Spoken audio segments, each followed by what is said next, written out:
Back here at the tank, Brodie Brazil with Drew Remenda. 4-1 final score. The Sharks in their first game back since the break fall to the Calgary Flames. Drew, I kind of want to do this period by period tonight because I felt like that was the story. First period, no scoring. The Sharks put 17 shots on Dustin Wolf. They came shot out of the gate. Yeah, they dominated that first period. Yeah. Absolutely outstanding job by the San Jose Sharks, getting the start they wanted, getting volume shooting at Dustin Wolf. But the difference in that period was Dustin Wolf. And Dustin Wolf's numbers overall in the season are okay, but he plays for a team that's struggling to get wins, except when they're playing San Jose. But against the San Jose Sharks going into this game, his save percentage like .918. Yep. His goals against is at low twos. He's fantastic against San Jose. The Gilroy native gave the Flames a time to get their game going. Right. And they certainly got their game going. And obviously, first game out of the break for both teams kind of had that opening night feel just sloppy, a little bit, trying to grab your game back. So the Sharks do score first in this game. And again, when you think about 4-1, that means you scored the first one and then allowed the next four. But Tyler Toffoli, great setup by Mario Ferraro. Good keep in the zone by Michael Misa. Twice. Michael Misa gets, he's first F1 on that. Yeah. And he gets first touch. And then he is able to get the play back on that second touch, keeps the puck, goes D to D. Really nice play. As Tyler Toffoli moves to the slot, you see him raise a stick in non-verbal communication with Mario Ferraro, and Mario puts it right where he needs to. It looked like the Sharks were okay. We got our mojo going, and they looked really good until that point.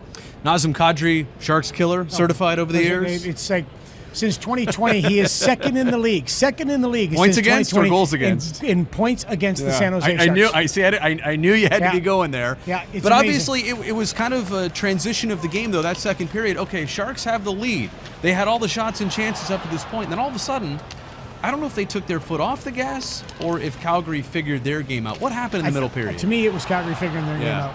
And so where San Jose went wrong was their puck management became worse and worse and worse. Now, why does your puck management get worse as the game goes on? Well, that's because the way that the Calgary Flames were pressuring, taking away time and space, something that Ryan Warsofsky wanted to see his team do all night was take away time and space and force a Calgary Flames team into making mistakes. The reverse happened. That's what Dustin Wolf did for the Flames in the first period. Gave them time to get their game going, and in turn, that caused the San Jose Sharks to make worse and worse plays. Yeah, and third period, obviously, things devolve a bit further. Puck management. The thing is, there was time in this game for the Sharks to turn it around, to get back in it.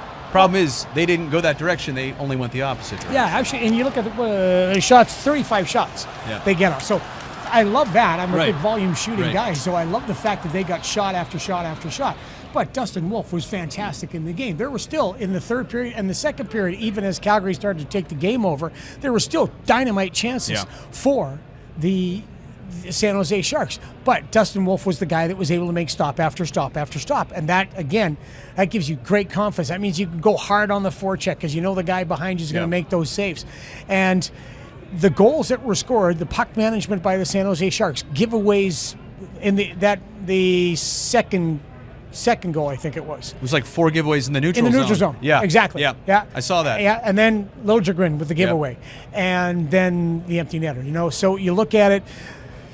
If you want to play fast, you've got to put the puck on your teammate's stick. If you want to play quick and have pace, you've got to make sure you are putting the puck on the stick. Yeah. And the Sharks weren't able to do that. They were not able to do what they needed to do as far as playing with the pace and playing with the execution you need. Now, the problem is that's 5 in a row for San Jose. And if a team that's hunting the playoff spot, that's got to stop on Saturday against a really good team. And I wanted to get to that with 2 more things left here. Losing in October, losing in November, they have a different feel than right now. Coming back from the break, seeing where the Sharks are, they can control their destiny a little bit. There's a lot more pressure on wins and losses right now than there has been all season. Although the expectations for this team hasn't changed, the pressure is different right now with every result. So Ryan Warsofsky talked about that today. And sorry, I've got to do this. You know how literal I am, I love it. You know how literal I am. I do, right? I do. You know, you can't trip somebody up. You can't leave your feet. You can't do those types of things. Hi, Kelly Rudy. Good to see you, buddy boy. Sorry I couldn't chat. That's okay. The great Kelly Rudy, ladies and gentlemen, former San Jose Shark. I love you, exactly. So, see ya. You know those types of things. you can't control your own destiny. Yeah. If it's destiny, it's just going to happen. Right. Okay. Yeah. All right. You're literal. All right. That is literal. That's the way I am. That's why people aren't friends with me, because I do stuff like that. Anyway. By the way, there's no midair. There's no midair. It's just all air. Just air. Yeah. That's just Yeah. all it is. Okay, sorry. Thank you very much. Appreciate that. Thanks for helping me out.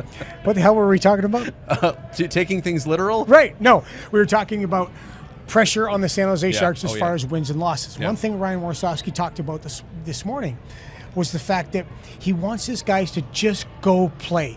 Don't think about where you are in the standings. Don't think about if a goal goes in and the other team gets the lead, like, oh, okay, we're out here now, we're in big trouble.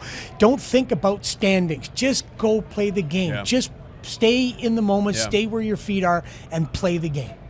One last thought. Kiefer Sherwood, not his first game as a Shark, but first home game here at the Tank.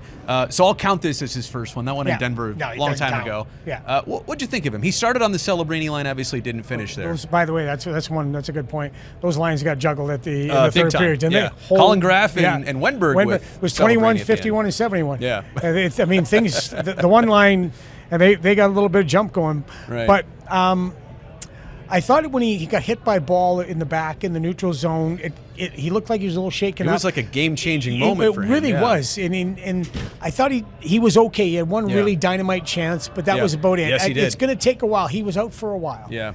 And so it's going to take him to get his game going. But right now, that's what the coaches are thinking about. Okay, do we keep Kiefer with Will Smith? Right. Do we keep that line together? Is Will Smith and Macklin Celebrini and Kiefer a good mix? Or do we put Graff back up there? But by the way, Colin Graff, I know. He's such a good player. I know. He's such a good player. We could do that every video we really can. So when you look at there's some guys that you can trust as a coaching staff out there. But right now for the Sharks, they've got to find some combinations that are going to start working. And coming back, as I said, that's 5 straight losses. It's going to be a tough game again on Saturday. They're all tough. Yeah, but the challenge doesn't get any easier. No, obviously, and the situation stays the same. Yeah. I missed the Sharks. I missed Drew Remenda. Wow, you need to get a life, pal. Randy, you really back to you.